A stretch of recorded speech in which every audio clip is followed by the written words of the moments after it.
Breaking news చూస్తున్నాం. కూకట్పల్లిలో 12 ఏళ్ల చిన్నారి సహస్రని హతమార్చింది ఎవరు? ఇప్పుడు ఈ మిస్టరీ పెద్ద ఎత్తున ఆందోళన కలిగిస్తోంది. ఈ రోజు 2 రోజులు పూర్తయినా ఇప్పటివరకు పోలీసులు ఏ నిర్ధారణకి రాలేకపోతున్నారు, ఎవరిపైన అనుమానం పడలేకపోతున్నారు. అయితే కొన్ని అనుమానాల నేపథ్యంలో తల్లిదండ్రులతో పాటుగా అదే ఇంట్లో G+2 బిల్డింగ్ అది వాళ్ళు ఉండేటువంటి నివాసం. సో ఆ నివాసం ఉన్నటువంటి మరికొంతమందిని కూడా 4గురిని పోలీసులు విచారించారు. కానీ ఎవరూ కూడా కాదు అని నిర్ధారించుకొని వారిని సైతం వదిలేసినట్టు తెలుస్తోంది. ఎవరో తెలిసిన వాళ్ళే నిర్వాకానికి పాల్పడి ఉంటారు. ఆ అమ్మాయి ఒంటి పైన 20 కత్తిగాట్లున్నాయి. 10 కత్తిగాట్లు కేవలం మెడ భాగంలోనే ఉన్నాయి. 10 కత్తిగాట్లతో ఆ అమ్మాయి మెడ భాగాన్ని పూర్తిగా ఛిద్రం చేశారు. 20 కత్తిపోట్లున్నాయి. సో ఇంతకీ ఆ అమ్మాయిని చంపాలని కుట్ర చేసింది ఎవరు? ఏమైనా వ్యక్తిగత తగాదాలు ఉన్నాయా? అటు తల్లి రేణుక, తండ్రి కృష్ణని విచారించిన తర్వాత పోలీసులు వారు కూడా కాదని తేల్చుకున్నారు. కానీ వీరితో ఇంకెవరికైనా విభేదాలు ఉన్నాయా? ఆ అమ్మాయిని ఎందుకు చంపాలనుకున్నారు? అసలు 5వ అంతస్తు ఉన్నటువంటి సహస్రని పైకి వెళ్ళి ఎలా చంపారు? ఇవన్నీ కూడా బిగ్గెస్ట్ క్వశ్చన్స్ గా ఉన్నాయి. అయితే ప్రస్తుతానికి పోలీసులు పెద్ద ఎత్తున సెల్ ఫోన్ డాటాని కూడా తీసుకుంటున్నారు. అక్కడ సమీపంగా ఉన్నటువంటి సిగ్నల్ ని కూడా ఎవరెవరు ఉన్నారు, ఎవరెవరు వచ్చారనే విషయంపై కూడా పెద్ద ఎత్తున పోలీసులు ఆరా తీస్తున్నారు. కానీ డెఫినెట్గా రెసిడెన్షియల్ ఏరియా కాబట్టి అంత ఈజీగా వీళ్ళు నిర్ధారణ రావడం కూడా కొంత కష్టమే. ఇప్పుడు పోలీసులు అంతా కూడా పక్క బిల్డింగ్ పై నుంచి ఎవరైనా వచ్చారా, యాక్సెసిబిలిటీ ఉందా, ఇరుగుపోరు ఇళ్ల నుంచి ఎవరైనా అమ్మాయిని గమనించారా, ఈ కోణాల్లో కూడా పోలీసులు కొంత అనుమాన పడుతూ విచారించే అవకాశం కనబడుతోంది. మా టీవీ ప్రతినిధి శిల్ప స్పాట్ లో అందుబాటులో ఉన్నారు. ఎస్ శిల్ప, సో మీరున్నటువంటి సిచ్యువేషన్ లో అక్కడ నివాసంలో ఉన్న వారు ఎవరు కూడా కాదు అని ఒక నిర్ధారణకి పోలీసులు వచ్చారు. అక్కడ క్షుద్ర పూజలు చేశారని అనుమానం వ్యక్తమైంది. తర్వాత ఆయన కాదు అని ఒక నిర్ధారణకు వచ్చారు. ఇంకో వ్యక్తి పేరు వచ్చింది, ఆయన కాదనుకున్నారు. తల్లిదండ్రులు విచారించారు. ఇవన్నీ ముగిసాయి. ఇక మిగిలిందల్లా సిగ్నల్ ట్రేసింగ్ అని చెప్తున్నారు. ఆ సిగ్నల్ ట్రేసింగ్ అయినా కూడా ఆ నివాసంలో ఎంతమంది ఫోన్స్ ఉన్నాయి, ఆ చుట్టుపక్కల పరిసరం ఎగ్జాక్ట్గా ఈ బిల్డింగ్ చూపించకపోవచ్చు. నాకు తెలిసి ఆ సిగ్నల్లో ఫోన్ డేటాకు సంబంధించి కూడా ఒక బిల్డింగ్, ఒక పర్సన్ చూపించకపోవచ్చు. ఆ చుట్టుముట్టు ఎవరైతే ఉన్నారో ఆ సమయానికి అనేది మాత్రం కొంత నిర్ధారణకు వచ్చే అవకాశం ఉంది. సో ఇప్పుడు ప్రస్తుతం అంతా కూడా పక్క బిల్డింగ్ నుంచి యాక్సెస్ ఉందా, అక్కడ ఆ అమ్మాయి ఉన్నటువంటి ఆ ఇంటికి, ఆ రూమ్కి చూసేటువంటి అవకాశం ఉందా, ఈ రకంగా అనుమానం వ్యక్తం చేస్తున్నారు. సో బహుశా మీరు పక్క బిల్డింగ్లో ఉండి ఉంటారు. సో ఒకసారి విజువల్ చూపించండి, బ్రీఫ్ చేయండి. రైట్, చిన్నారి సహస్ర కేసులో ఒకవైపు విచారణ జరుగుతుంది. 48 గంటలు గడిచినా ఇప్పటి వరకు పురోగతి మాత్రం లభించలేదు. ప్రస్తుతం చిన్నారి ఏదైతే సహస్ర వాళ్ళ ఇల్లుకు సంబంధించి ఇదే పెంట్ హౌస్లో వాళ్ళు నివసిస్తున్నారు. ఈ పెంట్ హౌస్ సంబంధించినటువంటి ఈ హౌస్లోనే వాళ్ళు గత 2 ఏళ్లుగా నివసిస్తున్నారు. ఇది అనేది G+2 బిల్డింగ్. ఇక్కడ నుండి మనకు చుట్టూ కూడా బిల్డింగ్స్ ఉన్నాయి. మనకి ఇప్పటి వరకు పోలీసుల దర్యాప్తులో సీసీ కెమెరాలను పరిశీలించాక సీసీ కెమెరాలో బయట నుంచి ఏ వ్యక్తులు కూడా వెళ్ళలేదంటూ కూడా ఒకవైపు పోలీసులు నిర్ధారణకు వచ్చారు. కానీ ఇక్కడ దీన్ని ఆనుకొని ఒకవైపు జాయింట్ బిల్డింగ్ అనేది ఏదైతే సహస్ర వాళ్ళ ఇల్లు ఉన్నదో దీని బ్యాక్ సైడ్ ఒక ఇల్లు ఉన్నది. ఇది బ్యాక్ సైడ్ అనేది ఈ గోడ చూడొచ్చు. మొత్తం కూడా ఈ గోడ నుంచి ఇక్కడికి దూకే అవకాశం అయితే మనకు స్పష్టంగా కనిపిస్తుంది. మనకి ఈ గోడ అనేది దాదాపు 2 ఫీట్ల మేర ఉంటుంది. ఖచ్చితంగా ఒక మనిషి ఇక్కడ నుంచి ఏదైతే వెనుకున్నటువంటి బిల్డింగ్ నుంచి ఈ బిల్డింగ్ దగ్గర దూకడానికి యాక్సెస్ అనేది ఖచ్చితంగా ఉన్నది. చాలా కంఫర్టబుల్గా వాళ్ళు ఇక్కడ దూకి లోపలికి ప్రవేశించడానికి కూడా మార్గం ఉన్నది. సో దీనిపైన పోలీసులు ఖచ్చితంగా ఎంక్వైరీ చేసిన, ఎందుకంటే బయట ఉన్నటువంటి సీసీ కెమెరాలు ఎవరు కూడా బయట వ్యక్తులు లోపలికి రాలేదనేది కూడా పోలీసులు విచారణలో వ్యూ పాయింట్ కనబడుతోందా? ఆ సహస్ర అమ్మాయి ఉన్నటువంటి ఆ ఇల్లు కనబడుతోందా? ఆ తల్లిదండ్రులు ఉన్నారా లేరా నిర్ధారించుకునేందుకు ఆ వ్యూ కనబడుతోందా? రైట్, ఖచ్చితంగా ఇప్పుడు మనకు ఈడ కనిపిస్తున్నటువంటి ఏవైతే స్టెప్స్ ఉన్నాయో స్టెప్స్ పక్కన ఉన్నటువంటి డోరు సహస్ర వాళ్ళు ఉండేటువంటి ఇల్లు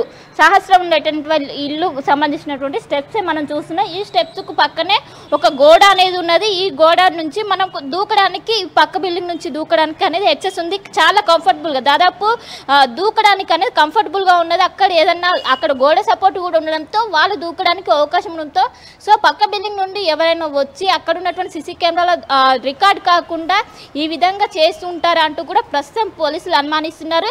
ఇక్కడ నుండి కూడా వచ్చే అవకాశం ఇప్పుడు ఇక్కడ ఉన్నటువంటి గోడ నుండి సహస్ర వాళ్ళ రూమ్కి దూకడానికి చాలా యాక్సెసిబుల్ ఉండడంతో ఈ కోణంలో ప్రస్తుతం అయితే పోలీసులు విచారణ చూస్తున్నారు. పెంట్ హౌస్ కావడంతో వెంటనే ఇక్కడ దూకి డైరెక్ట్ స్టెప్స్ ఎక్కి కూడా పైకి వెళ్ళడానికి చాలా వే అనేది ఉన్నది. సో దీన్ని ఆధారంగా చేసుకొని ప్రస్తుతం పోలీసులు అయితే విచారణ చేస్తున్నారు. ఎందుకంటే అదే బిల్డింగ్లో మన సీసీ కెమెరాలో ఎక్కడ కూడా బయట వ్యక్తులు వచ్చినట్లు కూడా పోలీసులు ఇప్పటికే చెప్పారు. సో ఇక్కడ నుండి వచ్చే అవకాశం అయితే మనకు స్పష్టంగా కనిపిస్తుంది. ఎందుకంటే దీనికి ఆనుకొని ఇది అనేది జాయింట్ బిల్డింగ్ అనేది కనిపిస్తుంది. ఇది సహస్ర వాళ్ళు ఉండే బిల్డింగ్, ఇది దాని వెనకాల ఉన్నటువంటి బిల్డింగ్. ఇక్కడ నుండి దూకి ఇక్కడ మళ్ళీ మనకు కంఫర్ట్గా ఒక గోడ అనేది కనిపిస్తుంది. సో ఈ గోడ మీద వాళ్ళు ఏదైనా సపోర్ట్ పెట్టుకొని అక్కడికి డైరెక్ట్ ఆ ఇంట్లోకి వెళ్ళడానికి అయితే ప్రస్తుతం అయితే అవకాశం ఉంది.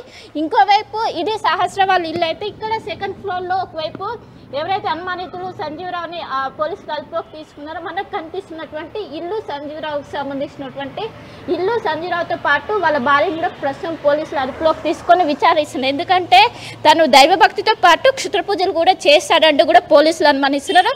సో అలాంటి ఏమైనా చేశారంటూ కూడా ప్రస్తుతం పోలీసులు ఆ దిశగా ప్రస్తుతం అయితే వేస్తున్నారు. ఇక్కడ శిల్ప ఇంకేదైనా యాక్సెస్ ఉందా? ఈ బిల్డింగ్ ఒకటేనా, ఇంకా చుట్టుముట్టు ఆ ఇంటి చుట్టూ ఇంకేమైనా ఇల్లులు ఉన్నాయా? అంటే ఇక్కడ కొంచెం చూస్తూ ఉంటే డెఫినెట్గా అంత ఈజీ ఏం కాదు, కొంత హైట్ నుంచి కిందికి దూకాలి. బట్ అది నిజంగా హత్య చేయాలని ఆలోచన వారికి అది అడ్డంకి కూడా కాదు, ఏదైనా సపోర్ట్ తీసుకొని కూడా దూకొచ్చు. సో ఇంకేదైనా నియర్ బైలో ఆ ఇంటి పక్కన ఇంటి చుట్టుపక్కల ఇంకేదైనా బిల్డింగ్స్ అటాచ్డ్గా ఉన్నాయా? ఒకటి అక్కడ ఓనర్ చాలా స్ట్రిక్ట్, డెలివరీ బాయ్స్ని పైకి రానివ్వడు. తర్వాత అక్కడ వచ్చే దాంట్లో ఎటువంటి యాక్సెస్ కూడా సీసీ కెమెరాలో గమనించలేరు.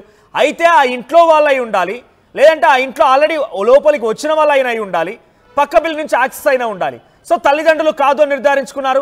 ఎవరైతే అనుమానితుడిగా ఉన్నటువంటి మరో సెకండ్ ఫ్లోర్లో ఉన్నటువంటి వ్యక్తి అనుమానితుడిగా ఉన్నటువంటి ఆయనను కూడా విచారిస్తే ఆయన కొంత ఇంకా పర్టికులర్ నిర్ధారణకు రాలేదు. పోలీసులు అదుపులోకి తీసుకున్నారు, విచారిస్తే ఉండొచ్చు, కానీ ఇంకా నిర్ధారణకు రాలేకపోతున్నారు. సో ఇక పక్క నుంచి వచ్చే యాక్సెస్ చూస్తే ఇది ఒక వే కనబడుతోంది. ఇంకేదైనా వేస్ ఉన్నాయా? ఇంకేదైనా వేరే మార్గం నుంచి రావచ్చా?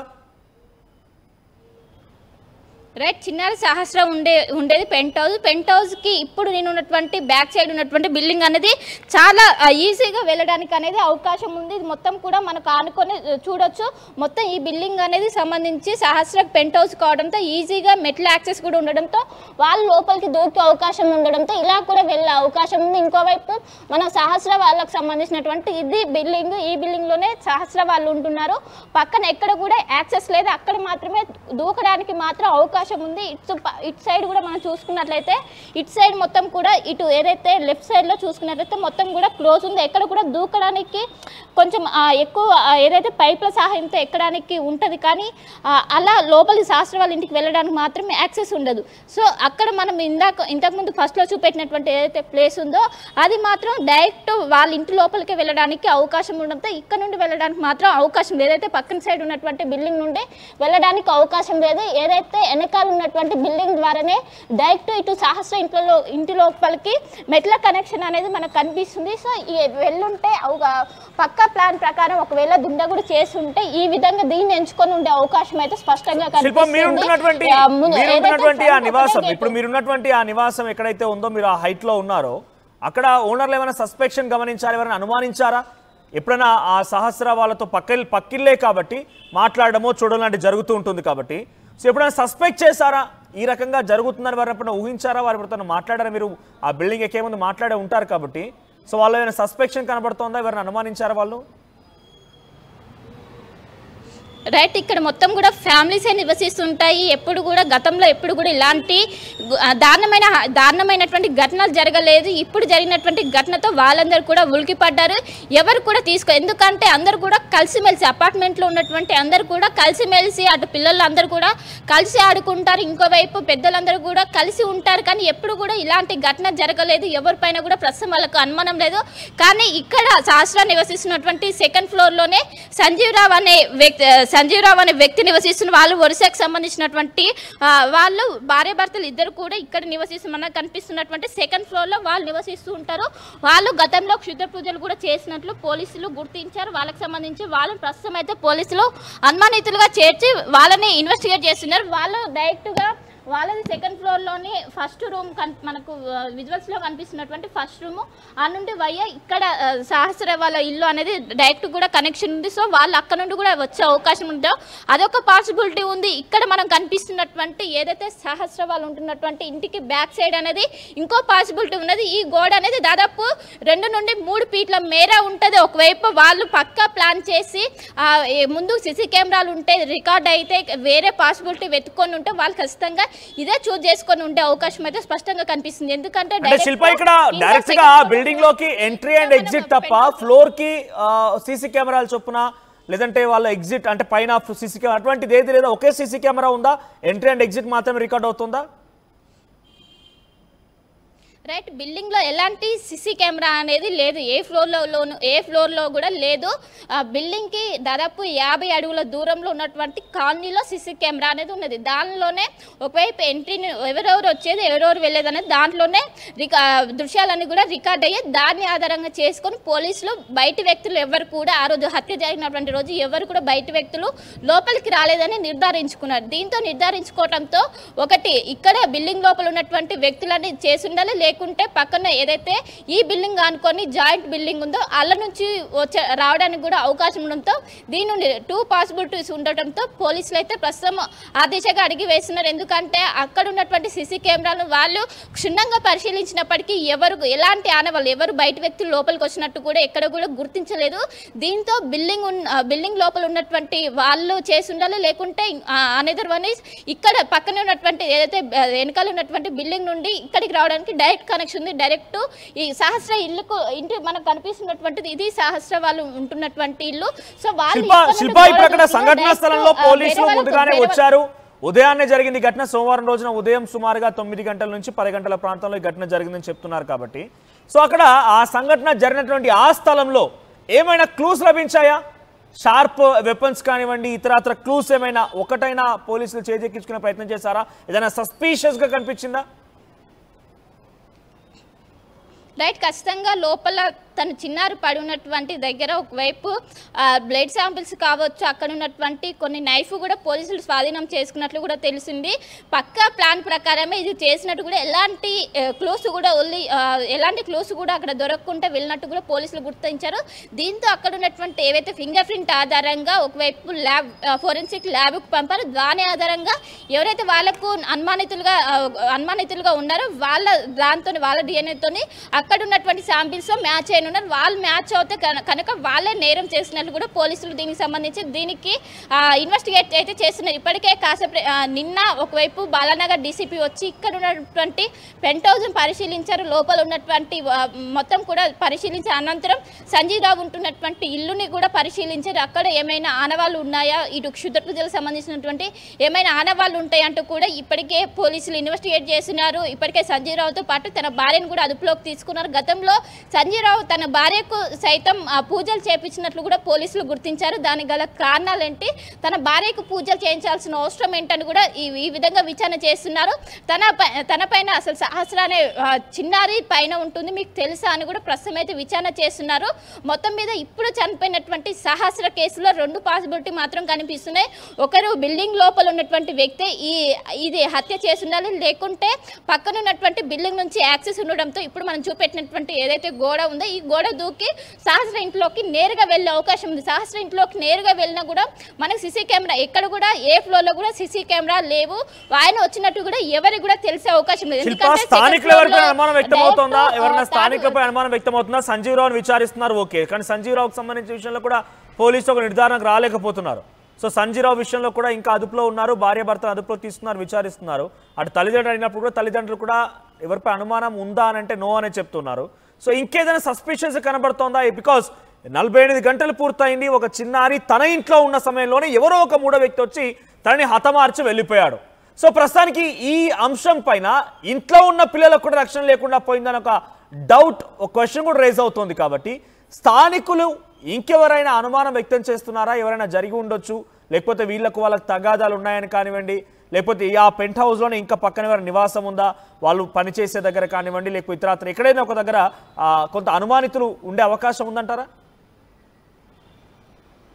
చిన్నారి సహస్ర హత్య వెలుగులోకి వచ్చాక మొదటగా పోలీసులు తనని లైంగికంగా వేధించి అనంతరం హతమార్చారంటూ కూడా పోలీసులు మొదట అనుకున్నారు. కానీ తర్వాత ఒకవైపు దాదాపు తన గొంతు పైన 10 కత్తిపోట్లు ఉండడంతో వేరే క్షుద్ర పూజలకు కూడా ఉండడంతో క్షుద్ర పూజల వైపు పోలీసులు చూశారు.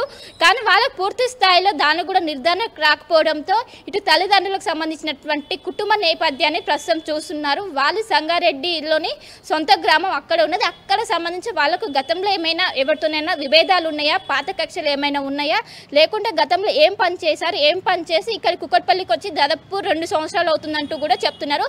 సో అంతకుముందు ఏం పని చేశారు, దీనికి సంబంధించి పోలీసులు ప్రస్తుతం అయితే కూపీ లాగుతున్నారు. ఏమైనా ఆర్థికమైనటువంటి ఏమైనా ఆర్థిక సంబంధాలు ఏమైనా ఉన్నాయంటూ కూడా పోలీసులు చేస్తున్నారు. ఇంకోవైపు చిన్నారి సహస్ర ఎప్పుడైతే ఈ ఇష్యూ అనేది జరిగిందో, ఈ ఇష్యూ జరిగిన రోజు ఓనర్ అనేది ఇంట్లో లేరు. సో ఓనర్ లేకుండా పక్కా టైం ప్రకారం తెలిసిన వాళ్ళు మాత్రం ఇది చేశారు. తెలియని వాళ్ళు దుండగులు చేసే అవకాశం మాత్రం ఎట్టి పరిస్థితుల్లో కూడా లేదు. పక్కా సహస్ర వాళ్ళ కుటుంబ నేపథ్యం తెలిసి వాళ్ళను గమనించి పక్కా రెక్కి నిర్వహించిన అనంతరమే ఇది చేశారంటూ కూడా ఒకవైపు చేస్తున్నారు. దీంతో ఇక్కడ బిల్డింగ్లో ఉన్నటువంటి అందరినీ కూడా దాదాపు 6 కుటుంబాల వరకు ఈ బిల్డింగ్లో నివసిస్తున్నారు. 6 కుటుంబాలను కూడా విచారిస్తున్నారు. వాళ్ళకి సంబంధించి వాళ్ళు ఏ విధంగా చుట్టుపక్కల చూపించండి. చుట్టుపక్కల అక్కడ నుంచి ఎటువంటి బిల్డింగ్స్ కనబడుతున్నాయి, ఆ ఇంటికి వ్యూ పాయింట్ ఏ రకంగా ఉంది, ఒకసారి చుట్టుపక్కల బిల్డింగ్లు లేకపోతే ఆ రోడ్డు అవన్నీ చూపించే ప్రయత్నం చేయండి. రైట్, ప్రస్తుతం ఇది సహస్ర ఉంటున్నటువంటి బిల్డింగ్. మనం ఈ బిల్డింగ్ అనేది చూసుకోవచ్చు. ఈ బిల్డింగ్కి మనకు ఒకటే గేట్ కనిపిస్తుంది. అదే గేట్ నుండి ఎంట్రీ అండ్ ఎగ్జిట్ అనేది కనిపిస్తుంది. అక్కడ నుండి ఎవరైనా వచ్చినా ఎవరైనా బయటికి రావడానికైనా వెళ్ళడానికైనా ఇది ఒకటే దాని నుండే దుండగులు వచ్చే అవకాశం ఉంటుంది. కానీ అక్కడ నుండి ఎవరు కూడా రికార్డ్ కాలేదు. దీంతో బిల్డింగ్ లోపల ఉన్నటువంటి వాళ్ళే. సో ఈ బిల్డింగ్ మొత్తం కూడా ఒకవైపు మొత్తం కూడా మనకు రోడ్డు కనిపిస్తుంది. రోడ్డుకు ఒకవైపు మొత్తం కూడా రోడ్డు ఉన్నది. ఇంకోవైపు ఈ బిల్డింగ్కి వెనకాల ఇప్పుడు మనం ఉన్నటువంటి బిల్డింగ్ ఉన్నది. సో ఈ బిల్డింగ్ నుంచి యాక్సెస్ ఉంటుంది అంటూ కూడా పోలీసులు అనుమానిస్తున్నారు. అటు సైడ్ ఉన్నటువంటి బిల్డింగ్ మొత్తం కూడా అటు సైడ్ ఉన్నటువంటి బిల్డింగ్కి అంత యాక్సెస్ లేదు. ఎందుకంటే మొత్తం ఇటు సైడ్ ఉన్నటువంటి వాల్ మొత్తం కూడా ఎక్కడికక్కడికి క్లోజ్ చేసి ఉన్నది. ఎలాంటి విండోస్ కావచ్చు అవన్నీ కూడా లేకపోవడంతో ఇది ఒకటి మాత్రమే మనకు ప్రస్తుతం అయితే యాక్సెస్ కావచ్చు. ఇది ఒకటి మనకు ప్రస్తుతం క్లూగా లభించడంతో ఇది ఒకటి డైరెక్ట్ ఇక్కడ గోడ దూకి డైరెక్ట్ శాస్త్ర వాళ్ళ ఇంటి లోపల వాళ్ళు ఉంటున్నది పెంట్ హౌస్ G+2 బిల్డింగ్. మనకి లాక్ వేసి కనిపిస్తుంది. అదే సహస్ర వాళ్ళు ఉంటున్నటువంటి ఈ ఇంటిలోనే హత్య జరిగింది. దీనికి సంబంధించి 2 రోజుల నుంచి కంటిన్యూస్ గా ఈ సహస్రకు సంబంధించిన అంశం పైన ఫాలో అప్ చేస్తున్నారు కాబట్టి ఆ ఇంటి ఓనర్ ఏం చెప్తున్నాడు, ఇప్పుడు 2వ ఫ్లోర్ లో ఉన్నటువంటి ఆ క్షుద్ర పూజలతో ఉండేటువంటి ఆనవాళ్ళు లేకపోతే ఆ రకంగా అనుమానం వ్యక్తమవుతున్నటువంటి సంజీవరావు వ్యవహారం పైన, ఆయన వ్యక్తిత్వం పైన, ఆయనతో మాట్లాడుతూ ఉంటారు, ఆయనకు సంబంధించి రాకపోకలను చూస్తూ ఉంటారు కాబట్టి ఆ ఇంటి ఓనర్ ఏం చెప్తున్నాడు, అనుమానం వ్యక్తం చేస్తున్నాడు, ఆయన కూడా సంజీవరావు పైన అనుమానం వ్యక్తపరుస్తున్నారా? రైట్, ప్రస్తుతం ఇంటి ఓనర్ మాత్రం తన ఇంట్లో లేనప్పుడు మాత్రం ఇది జరిగింది, ఎవరైనా తెలిసిన వాళ్ళే చేసి ఉంటారు అంటూ కూడా ఆయన ప్రస్తుతం అయితే అనుమానం వ్యక్తం చేస్తున్నారు. ఇంకొకటి సంజీవరావుకు సంబంధించి ఆయన క్షుద్ర పూజలు చేశారని కూడా ఇప్పుడు ఎవరైతే సహస్రకు సంబంధించినటువంటి హత్య జరిగినంత వరకు కూడా అది బయటికి రాలేదు. ఎప్పుడైతే సహస్ర హత్య బయటికి వచ్చిందో అనంతరం సంజీవరావు క్షుద్ర పూజలు చేశారని కూడా బయటకు వచ్చింది. సో అప్పటి వరకు కూడా మామూలు వ్యక్తిగానే అందరూ కూడా కలిసిమెలిసి ఉండేవాళ్ళు, చాలా మంచిగా మాట్లాడేవారు. సంజీవరావు అనే వ్యక్తి అందరితో కూడా కలిసిమెలిసి ఉండేవాళ్ళు. వాళ్ళ భార్య భర్తలు ఇద్దరే నివసిస్తూ ఉంటారు. వాళ్ళకి సంబంధించి కూడా అందరితో కలిసిమెలిసి ఎలాంటి విభేదాలు లేకుండా నార్మల్గా అందరితో కలిసిమెలిసి ఉండేవాళ్ళు అంటూ కూడా అక్కడ ఉన్నటువంటి ఓనర్ చెప్తున్నారు. ఎలాంటి అనుమానం లేదు. ఎప్పుడైతే ఈ కేసు అన్నది వెలుగులోకి వచ్చిన అనంతరం తనపైన ఇన్వెస్టిగేట్ చేస్తే క్షుద్ర పూజలు అనేవి బయటకు వచ్చి అప్పటి వరకు కూడా ఈ బిల్డింగ్లో నివసిస్తున్నటువంటి ఎవరికి కూడా తను క్షుద్ర పూజలు చేస్తారు, కేవలం దైవభక్తి ఎక్కువగా పూజలు చేస్తూ ఉంటారని మాత్రమే తెలుసు. కానీ క్షుద్ర పూజలకు సంబంధించినటువంటి విషయం మాత్రం ఎవరికి తెలియదు.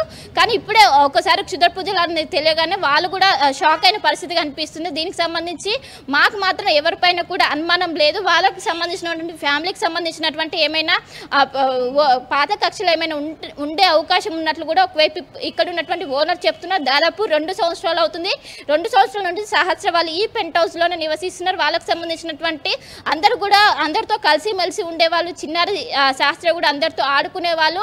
అలాంటిది దీనికి గల వాళ్ళకు ఊళ్ళో ఏమైనా కక్షలు ఉండే అవకాశం ఉంది. లేకుంటే ఇక్కడ మాకు తెలిసినంత వరకు ఎవరు కూడా విభేదాలు లేవు. అందరూ కూడా ఇక్కడ ఉన్నటువంటి అపార్ట్మెంట్లో అందరూ కూడా కలిసిమెలిసి ఉంటారు. బయట వ్యక్తులు కూడా వచ్చే అవకాశం అయితే ఎట్టి పరిస్థితుల్లో లేదు అంటూ కూడా ఒకవైపు ఇక్కడ ఉన్నటువంటి ఎవరైతే ఈ బిల్డింగ్లో నివసిస్తున్న వాళ్ళు చెప్తున్నారు.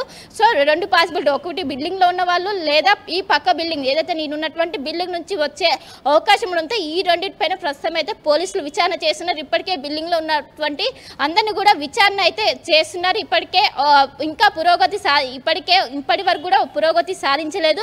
48 గంటలు గడుస్తున్నాయి. ఇప్పటికే ఇక్కడ ఉన్నటువంటి స్థానికులు పెద్ద ఎత్తున ఆందోళన వ్యక్తం చేయాలి. ఎందుకంటే 13 ఏళ్ల చిన్నాన్ని అత్యంత దారుణంగా 10 సార్లు గొంతు పైన పొడిచి కత్తిపోట్లు పొడిచి ఈ విధంగా చంపేశారంటూ కూడా ఒకవైపు చేస్తున్న. గతంలో ఎన్నడూ కూడా ఈ పరిసర ప్రాంతాల్లో కూడా ఇలాంటి హత్య అనేది జరగలేదు. ఇదే మొదటిసారి కోవటంతో పెద్ద ఎత్తున షాకు గురవుతున్నారు. ఖచ్చితంగా దీనిపైన న్యాయం జరగాలంటూ కూడా ఇప్పటికే సహస్రం ఉంటున్నటువంటి ఇల్లుకు మొత్తం కూడా సీజ్ చేశారు. సీజ్ చేసి ఎవరు కూడా లోపలికి ఎలో చేయటం లేదు. ఎందుకంటే ఏదైనా ఎవిడెన్స్ కూడా మిస్ అయ్యే అవకాశం ఉంటే ప్రస్తుతం అయితే పోలీసులు దాన్ని సీజ్ చేసి దాన్ని ఎప్పుడైతే వాళ్ళకి ఏదైనా అవసరం ఉంటే వచ్చి ఇక్కడ ఉన్నటువంటి ఆధారాలను అయితే ప్రస్తుతం అయితే సేకరిస్తున్నారు. నిన్న ఇక్కడ డీసీపీ కూడా వచ్చి అక్కడ ఉన్నటువంటి ఇల్లుని లోపల ఉన్నటువంటి ఘటనా స్థలాన్ని సైతం పరిశీలించి అయితే వెళ్ళారు. రైట్ శిల్ప, సో ప్రస్తుతానికి సహస్ర మరణం పైన ఇంకా మిస్టరీ వీడడం లేదు. ఒక చిన్నారి 10-12 ఏళ్ల చిన్నారిని ఎంత దారుణాతి దారుణంగా